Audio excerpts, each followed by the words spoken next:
Assalomu alaykum, hurmatli yurtdoshlar. Bugun men pensiyasini bank kartasiga oladigan har bir inson bilishi shart bo'lgan juda muhim masalani tushuntirib beraman. Bu gap faqat pensionerlarga emas, ularning farzandlari, nevaralari, vasiylar va yaqinlariga ham tegishli. Chunki bitta noto'g'ri harakat, bitta beparvolik yoki bitta tushunmovchilik sabab pensiya kechikishi, karta bloklanishi, pul yechib olinishi yoki odam o'z pulini vaqtida ola olmay qolishi mumkin. Shu sababli hozir videoni oxirigacha ko'ring. Men masalani oddiy tilda, hayotiy misollar bilan tushuntiraman. Pensiyani kartaga olishda nimalar o'zgargan? Kimlar ehtiyot bo'lishi kerak? Qaysi holatlarda bankka yoki pensiya jamg'armasiga borish kerak? Firibgarlardan qanday himoyalanish kerak? Kanalga hoziroq obuna bo'ling, videoga like bosing. Chunki bu ma'lumot ko'p oilalarga real foyda beradi. Avvallari ko'pchilik pensionerlar pensiyasini naqd shaklda olardi. Ya'ni ma'lum kuni pul olib kelinar, odam uyida yoki mahalla orqali o'z pensiyasini qo'lga olardi.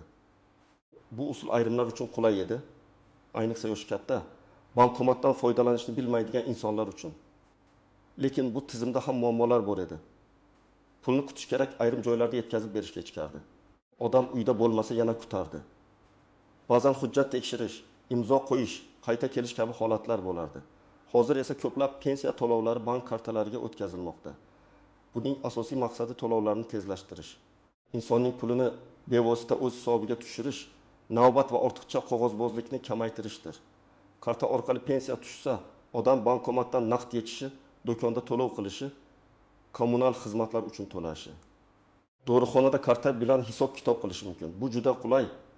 Lekin bu qulaylik bilan birga mas'uliyat ham keladi. Eng katta o'zgarish shuki, endi pensiya faqat pul berdi degan masala emas. Endi bunda bank kartasi, bank hisob varag'i, telefon raqam, SMS xabarnoma, PIN kod, karta muddati, bankomat, mobil ilova, shaxsni tasdiqlash, firibgarlik xavfi kabi narsalar ham muhim bo'lib qoldi. Agar pensiyaning kartasi muddati tugasa, telefon raqami boshqa odam nomida bo'lsa, karta yo'qolsa yoki PIN kod begona odamga aytilsa, pensiya olishda jiddiy muammo chiqishi mumkin. Men bu yerda eng muhim narsani alohida aytaman. Karta pensiyani olish vositasi xolos. Pensiya huquqining o'zi emas. Ya'ni karta yo'qolsa, bu pensiya yo'qoldi degani emas. Karta bloklansa, bu davlat sizga pensiya bermaydi degani emas. Lekin muammoni vaqtida hal qilmasangiz, pulga yetib borish kechikadi. Shuning uchun kartaga bog'liq har bir masalada befarq bo'lmaslik kerak. Birinchi navbatda pensiya qaysi bank kartasiga tushayotganini aniq bilish kerak. Ba'zi pensionerlar menga bolam karta ochib bergan. Qaysi bankligini bilmayman. Telefon o'g'limda, PIN kodni kelinim biladi deb yurishadi. Men bunday holatni juda xavfli deb hisoblayman. Yaqinlaringiz ishonchli bo'lishi mumkin. Lekin huquqiy va amaliy tomondan pensioner o'z kartasi haqida asosiy ma'lumotlarni bilishi shart. Masalan, Toshkent viloyatida yashaydigan 68 yoshli otaxon har oy 1,2 million so'm pensiya oladi deylik. Pensiya uning kartasiga tushadi. Lekin karta o'g'lining yonida. Otaxon har safar pul tushdimi deb o'g'lidan so'raydi. Bir oy o'g'li ish bilan boshqa viloyatga ketadi. Telefoniga javob bermaydi. Otaxon esa to'g'ri olishga pul topolmaydi. Bu yerda muammo pensiya tushmaganda emas. Kartadan foydalanish tartibi noto'g'ri tashkil qilinganda. Agar otaxon kartani o'zida saqlasa, PIN kodni o'zi bilsa, bankomatdan yoki bank kassasidan foydalanishni bilsa, bunday qiyinchilik bo'lmasdi. Ikkinchi muhim masala karta muddati. Har bir bank kartasining amal qilish muddati bor. Karta yuzasida oy va yil ko'rsatiladi. Masalan, 1826 yozilgan bo'lsa, karta 2026 yili avgust oyigacha amal qiladi.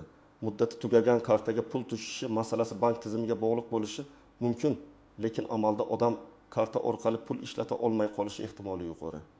Shuning uchun karta muddati tugashidan oldin bankka borib, yangi karta chiqarish kerak. Aytaylik, pensioner opa har oy 9-10 ming so'm oladi. Kartasining muddati mart oyida tugagan. Aprelda pensiya tushgan. Lekin opa bankomatdan pul yecha olmayapti. Bankomat karta amal qilmaydi deb qaytaryapti. Opa pensiyamni kesib qo'yishdi deb o'ylaydi. Asabiylashadi, mahallaga boradi. Pensiya jamg'armasiga telefon qiladi. Aslida pul hisobda bo'lishi mumkin. Faqat karta yangilanishi kerak. Mana shunday oddiy narsani bilmaslik odamni ovora qiladi. Uchinchi masala PIN kod va SMS kod.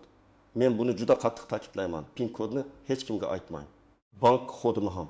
pensiya jamg'armasi xodimi ham, mahalla vakili ham, telefon qilgan operator ham sizdan pin kod so'ramaydi. SMS orqali kelgan tasdiqlash kodini ham hech kimga aytmang. Agar kimdir pensiyangiz blok bo'lmasligi uchun kodni ayting, kartangizni yangilab beramiz, pul tush uchun raqamni o'g'ing desa, bu juda katta ehtimol bilan firibgarlik. Hayotiy misol. Ilgili yoshli onaxonning kartasiga 1 million so'm pensiya tushadi. Unga telefon qilishadi va sizga qo'shimcha to'lov chiqdi. Kartangizni tasdiqlash kerak deyishadi. Onaxon SMS kodini aytadi. Bir necha daqiqadan keyin kartadan 900 ming so'm yechilib ketadi. Keyin bankka boradi, ariza yozadi, lekin pulni qaytarish har doim ham oson bo'lmaydi. Chunki kodni odamning o'zi aytgan bo'ladi. Shu sababli kod bu sizning elektron imzoingizga o'xshaydi. Uni aytish pulga ruxsat berish bilan barobar bo'lishi mumkin. Pensiyasini kartaga oladigan. Lekin kartani o'zi ishlatmaydigan insonlar birinchi navbatda ehtiyot bo'lish kerak. Agar karta doim boshqa odamning qo'lida bo'lsa, bu tartibni qayta ko'rib chiqing. Men hamma farzandlar yomon demoqchi emasman. Aksincha, ko'p farzandlar ota-onasiga yordam beradi. Lekin yordam shunday bo'lishi kerakki, pension o'z pulidan xabardor bo'lsin. Har oy qancha tushdi, qancha yechildi, qayerga sarflandi, bularni bilish uning huquqi. Yana yoshi katta. Ko'zi yaxshi ko'rmaydigan, bankomatdan foydalanishda qiynaladigan, telefoniga kelgan SMSni o'qiy olmaydigan pensionerlar ham alohida e'tibor talab qiladi. Bunday holatda ishonchli yaqin odam yordam berishi mumkin. Lekin eng to'g'ri yo'l bankdan qonuniy maslahat olish, kerak bo'lsa ishonchnoma masalasini rasmiylashtirishdir. Oddiy qilib aytganda, mening kartamni falonchi ishlatadi degan og'zaki kelishuv keyin nizoga olib kelishi mumkin. Kimlar nisbatan xotirjam bo'lishi mumkin? Kartasi o'zida, pin kodni o'zi biladi, telefon raqami o'z nomida yoki doimiy nazoratida, SMS xabarnomalar kelib turadi, karta muddati tugamagan, pensiya tushadigan bankni biladi. Muammo chiqsa qayerga murojaat qilishni biladi. Bunday insonlar uchun karta orqali pensiya olish odatda qulay va tez ishlaydi. Masalan, bir pensioner aka har oy 1.500 ming so'm pensiya oladi. U kartasiga SMS xabarnoma ulatgan. Pensiya tushgan kuni telefoniga xabar keladi. U 700 ming so'mni bankomatdan yechadi. 300 ming so'mga dorixonada karta bilan to'laydi. Qolganini kommunal to'lovlar uchun saqlab qo'yadi.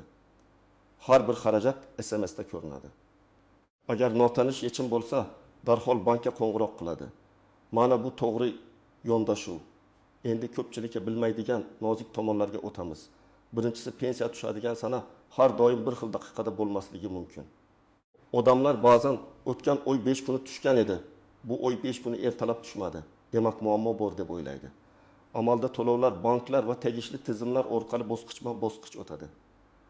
Ayrim hollarda kun davomida, ayrim hollarda keyingi ish kunida ko'rinishi mumkin.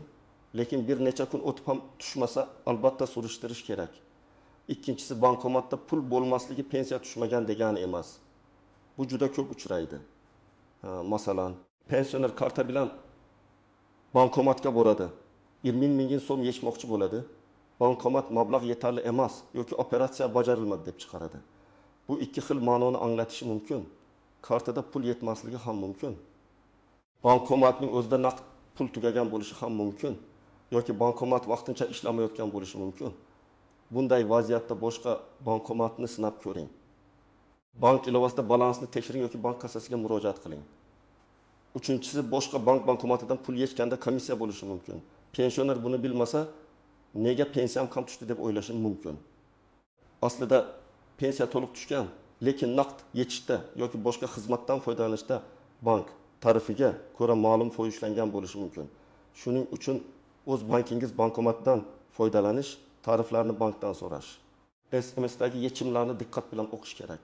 To'rtinchisi, karta yo'qolsa, darhol bloklash kerak. Balki uyda qolgandir. Ertaga qidiraman deb kutmang.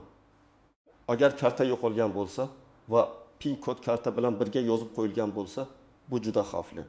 Ba'zi insonlar pin kodni qog'ozga yozib kartaning yonida saqlaydi. Men buni mutlaqo noto'g'ri deb bilaman. Karta topgan odam bankomatdan pul yechib olishi mumkin. Karta yo'qolsa, bankning ishonch telefoniga qo'ng'iroq qiling.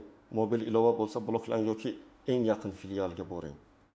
Beshinchisi, telefon raqami o'zgarganda bankka xabar berish kerak. Pensiya kartasiga ulangan raqam eski bo'lsa, SMSlar boshqa odamga ketishi, tasdiqlash kodlari noto'g'ri qo'lga tushishi mumkin. Masalan, pensioner eski raqamini ishlatmay qo'ydi. Operator esa vaqt o'tib bu raqamni boshqa odamga sotdi. Agar bankdagi ma'lumot yangilanmagan bo'lsa, xavf paydo bo'ladi. Shu sababli telefon raqami almashsa, bankka borib ma'lumotni yangilang. 6-si vafot etgan shaxsning kartasidan pul yechish masalasi. Bu juda nozik va huquqiy jihatdan jiddiy mavzu. Agar pensioner vafot etsa, uning kartasiga bog'liq mablag'lar bo'yicha meros, ortiqcha to'lov, qaytarish, hujjat rasmiylashtirish kabi masalalar paydo bo'lishi mumkin. Yaqinlar karta bizda-ku deb pulni yechib olish keyinchalik muammo tug'dirishi mumkin. Bunday vaziyatda bank va tegishli idoralardan qonuniy tartibni so'rash kerak. 7-si pensioner uzoq vaqt chet elda yoki boshqa viloyatda bo'lsa ham kartasi va hujjatlari tartibli bo'lishi kerak. Ba'zi holatlarda shaxsni tasdiqlash, ma'lumotlarni yangilash, hayotlik holatini tasdiqlash kabi talablar yuzaga kelishi mumkin. Men bu borada aniq vaziyatga qarab pensiya jamg'armasi bo'limidan maslahat olishni tavsiya qilaman. Chunki har bir holatning hujjati, muddati va tartibi farq qilishi mumkin. Endi men sizga aniq qadamlarni aytaman. Birinchi qadam: pensiya kartangizni tekshiring. Karta qaysi bankniki, muddati qachongacha, karta o'zingizdami? PIN kodni o'zingiz bilasizmi? Telefon raqami to'g'rimi? Shu 4 ta savolga javob aniq bo'lsa, muammolarning yarmi oldi olinadi. Ikkinchi qadam: bankka borib SMS xabarnomani yoqib qo'ying. Agar mobil ilovadan foydalanishni bilmasangiz ham, SMS xabar juda foydali. Pensiya tushsa bilasiz, pul yechilsa bilasiz, notanish operatsiya bo'lsa darhol sezib qolasiz. Buning uchun pasport yoki ID karta, bank kartasi va telefoningiz bilan bank filialiga boring. Bank xodimidan kartaga ulangan telefon raqamini tekshirib berishini so'rang. 3-qadam: karta muddati. Tugashdan oldin yangilang. Agar karta muddati yaqinlashgan bo'lsa, oxirgi kunni kutmang. Bankka borib yangi karta chiqarish tartibini so'rang. Odatda shaxsni tasdiqlovchi hujjat kerak bo'ladi. Ba'zi banklarda karta tayyor bo'lishi uchun ma'lum vaqt ketishi mumkin. Pensiya tushadigan kun yaqin bo'lsa, oldindan harakat qilish kerak. 4-qadam: agar pensiya tushmasa vahima qilmang, lekin jim ham o'tirmang. Avval balansni tekshiring. Bankomatdan mini ko'chirma olish mumkin bo'lsa oling. SMS kelgan-kelmaganini qarang. Keyin bankingizga murojaat qiling. Hisobga pul tushganmi? Karta ishlayaptimi? Blok yo'qmi? Agar bank bizga tushmagan desa, yashash joyingizdagi pensiya jamg'armasi bo'limiga murojaat qiling. O'zingiz bilan pasport yoki ID karta, pensiya guvohnomasi bo'lsa, uni bank karta ma'lumotlari va telefoningizni olib boring. 5-qadam: firibgarlardan himoyalaning. Men yana takrorlayman: PIN kod, SMS kod, karta orqasidagi maxfiy raqam, mobil ilova paroli hech kimga aytilmaydi. Telefon qilgan odam o'zini bank xodimi, prokuratura, soliq, ijtimoiy himoya, pensiya jamg'armasi yoki yordam markazi deb tanishtirishi mumkin. Haqiqiy xodim sizdan maxfiy kod so'ramaydi. Agar shubhali qo'ng'iroq bo'lsa, suhbatni to'xtating va bankning rasmiy raqamiga o'zingiz qo'ng'iroq qiling. 6-qadam: yaqinlaringiz bilan tartibni kelishib oling. Agar pensioner bankomatdan foydalana olmasa, farzandi yordam berishi mumkin. Lekin har oy qancha pul tushgani va qancha ishlatilgani ochiq bo'lsin. Men eng to'g'ri yo'l sifatida shuni tavsiya qilaman. Pensioner karta egasi bo'lib qoladi. Karta uning roziligi bilan ishlatiladi. Har bir yechim yoki to'lov unga tushuntiriladi. Agar pensioner sog'lig'i sabab o'zi ish yurita olmasa, rasmiy ishonchnoma yoki qonuniy vakillik masalasi ko'rib chiqiladi. 7-qadam: bank kassasidan foydalanish imkoniyatini so'rang. Hamma ham bankomatdan pul yechishga majbur emas. Agar bankomatdan foydalanish qiyin bo'lsa, bank filialiga borib kassadan pul yechish tartibini so'rashingiz mumkin. Bunda shaxsni tasdiqlovchi hujjat talab qilinadi. Ayrim hollarda komissiya limit yoki ichki tartib bo'lishi mumkin. Shuning uchun oldindan so'rab oling. 8-qadam: hujjatlaringizni tartibga keltiring. Pasport yoki ID karta muddati, yashash manzili, telefon raqami, bankdagi ma'lumotlar bir-biriga mos bo'lishi kerak. Agar familiya o'zgargan bo'lsa, hujjat yangilangan bo'lsa, manzil almashgan bo'lsa, buni tegishli joylarda yangilash kerak. Bankdagi eski ma'lumotlar keyin operatsiyalarni cheklab qo'yishi mumkin. 9-qadam: pensiya miqdorini tekshirib boring. Har oy bir xil summa tushmasligi mumkin. Chunki qo'shimcha to'lov, qayta hisob-kitob, ushlab qolish, kompensatsiya yoki boshqa sabablar bo'lishi mumkin. Agar summa kutilgandan kam bo'lsa, avval bank yechimlarini tekshiring. Komissiya ushlanganmi? Karta orqali to'lov bo'lganmi? Avtomatik to'lov ulanganmi? Shundan keyin pensiya jamg'armasidan hisob kitobni aniqlashtiring. 10-qadam hech qachon kartani garovga bermang. Ba'zi odamlar qarz olayotganda kartasini boshqa odamga beradi. Pensiya tushsa o'zing yechib olasan deydi. Bu juda xavfli. Karta shaxsiy moliyaviy vosita. Uni boshqa odamga berish orqali siz nafaqat pensiyangizni, balki hisobingizdagi boshqa mablag'larni ham xavfga qo'yasiz. Qarz masalasi bo'lsa huquqiy va yozma tartibda hal qiling. Kartani topshirmang. Keling, bir nechta vaziyatni ko'rib chiqamiz. Birinchi vaziyat. Onaxonning pensiyasi 200 ming so'm. U har oy naqd yechib oladi. Bir kuni bankomatdan pul chiqmaydi. U pensiya bekor bo'ldi deb o'ylaydi. Aslida bankomatda naqd pul tugagan. To'g'ri harakat, boshqa bankomatni tekshirish, bank filialiga borish, balansni aniqlash. Noto'g'ri harakat, darhol vahima qilish, notanish odamdan yordam so'rab kartani va PIN kodini berish. Ikkinchi vaziyat, otaxonning kartasi o'g'lida. O'g'il har oy pul olib keladi, lekin aniq summa aytilmaydi. Bir necha oy o'tib otaxon pensiyasi oshganini eshitadi, lekin qo'liga eski summa kelayotganini sezadi. Bu oilaviy ishonch masalasi bo'lsa ham moliyaviy nazorat bo'lishi kerak. To'g'ri harakat. SMS xabarnomani otaxonning telefoniga ulash, har oy tushum va yechimlarni ko'rsatish, kerak bo'lsa bankdan ko'chirma olish. Uchinchi vaziyat, pensionerga telefon qilib, sizga 600 ming so'm qo'shimcha yordam ajratildi. Kartangizni tasdiqlang deyishadi. U karta raqami va SMS kodini aytadi. Pul yechib ketiladi. To'g'ri harakat bitta edi. Hech qanday kod aytmaslik, qo'ng'iroqni tugatish, rasmiy tashkilotga o'zi murojaat qilish. Esda tuting. Davlat to'lovi yoki pensiya qo'shimchasi berilishi uchun telefon orqali sizdan maxfiy kod so'ralmaydi. 4-vaziyat. Karta muddati tugagan, lekin pensioner buni bilmagan. Pensiya hisobga tushgan. Ammo do'konda to'lov o'tmayapti. To'g'ri harakat, bankka borib kartani yangilash. Bu holatda pensiya jamg'armasiga yugurishdan oldin bankdagi karta holatini tekshirish kerak. 5-vaziyat. Pensioner boshqa viloyatga ko'chib ketgan, lekin hujjatlar eski manzilda qolgan. Pensiya masalasida xabar, chaqiruv aniqlashtirish kerak bo'lsa, odam vaqtida bilmay qolishi mumkin. To'g'ri harakat, yashash manzili dedi. Telefon raqami va bank ma'lumotlarini yangilab borish. Kerakli idoralarga o'zgarish haqida xabar berish. Men ekspert sifatida eng ko'p uchraydigan xatolarni sanab o'taman. Birinchi xato, PIN kodni kartaning ustiga yozib qo'yish.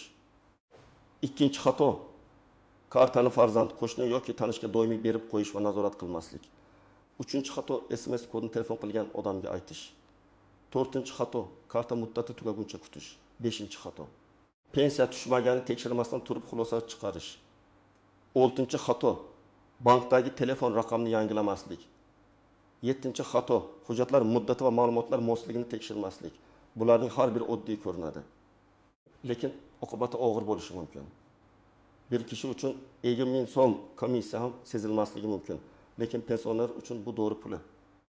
Bir kishi uchun bir kun kechikish muammo emasdir, lekin pensioner uchun bu oziq-ovqat yoki kommunal to'lovga ta'sir qiladi. Shuning uchun pensiya kartasi masalasiga mayda narsa deb qaramaslik kerak. Yana bir nozik masala. Notanish odam bankomat oldida yordam taklif qilsa, ehtiyot bo'ling. Albatta yaxshi niyatli odamlar ko'p, lekin bankomat oldida kartangizni qo'lga berish, PIN kodni ovoz chiqarib aytish, ekranni begona odamga ko'rsatish xavfli. Agar yordam kerak bo'lsa, bank filiali ichidagi rasmiy xodimga murojaat qiling yoki ishonchli yaqin odamingiz bilan boring. Hurmatli tomoshabinlar, pensiyani kartaga olish qulay, tez va zamonaviy usul. Lekin bu usuldan to'g'ri foydalanish uchun karta, PIN kod, SMS xabarnoma, bank ma'lumotlari, karta muddati va firibgarlik xavflarini yaxshi bilish kerak. Men bugun sizga eng muhim qoidalarni tushuntirdim. Kartani o'zingiz nazorat qiling. Maxfiy kodlarni hech kimga aytmang. Karta muddati va telefon raqamini tekshirib boring. Muammo bo'lsa avval bankka, keyin zarur bo'lsa pensiya jamg'armasiga murojaat qiling.